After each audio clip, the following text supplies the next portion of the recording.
I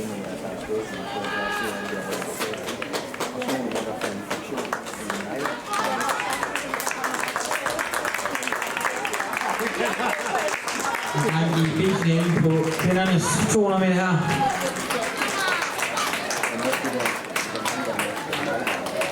Det bliver en hilser til Jasmin fra Greve, tror jeg.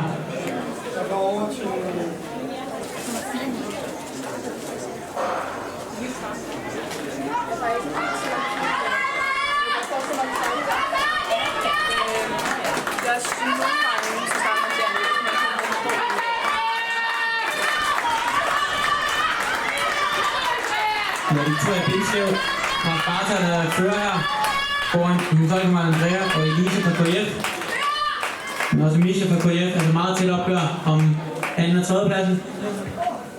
Men det blev til en sejr til Victoria Bindslev.